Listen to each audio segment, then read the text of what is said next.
Trevor McCrisken is Associate Professor of US Politics at the University of Warwick. Joins me this morning. Good morning, Professor McCrisken. Thanks for joining us this morning. Morning, Phil. Probably first of all, it's worth just letting our audience know and informing them why November the 3rd is, it's statute, isn't it? It's part of the US Constitution that this election takes place when it does. So, the Constitution states in the 20th Amendment to the Constitution that you have to have a change of president on the 20th of January every 4 years. And by law, the Congress has decreed that it's that first Tuesday of November in the year before that 20th of January that you have the presidential election. So it is set by law. It's set by the United States Congress, the date, and the Constitution determines that you have to have a change of president every 4 years. So Donald Trump has no authority in this at all. So, he wasn't saying yesterday in that tweet that he was going to change the date.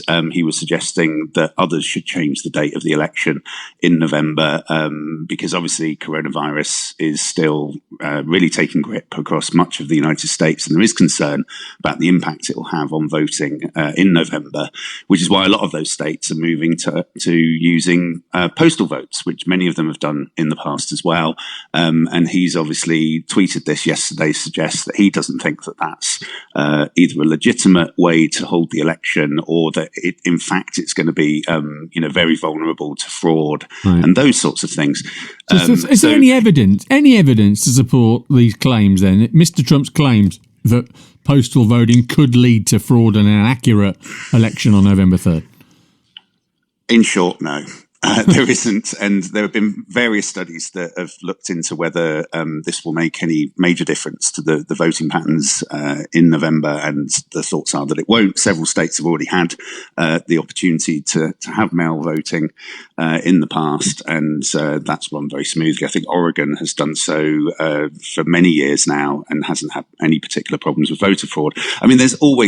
There are always vulnerabilities in every kind of voting system, obviously, but there's nothing to suggest that this is any more vulnerable than any other approach that might be taken. And there's all sorts of shenanigans that often goes on voting day anyway, to sort of prevent certain people from voting and that kind of thing. So I think what Trump's trying to do here actually is sow the seeds of doubt, particularly among his supporters, as to the possible legitimacy of the outcome of the election when it is held on November the 3rd.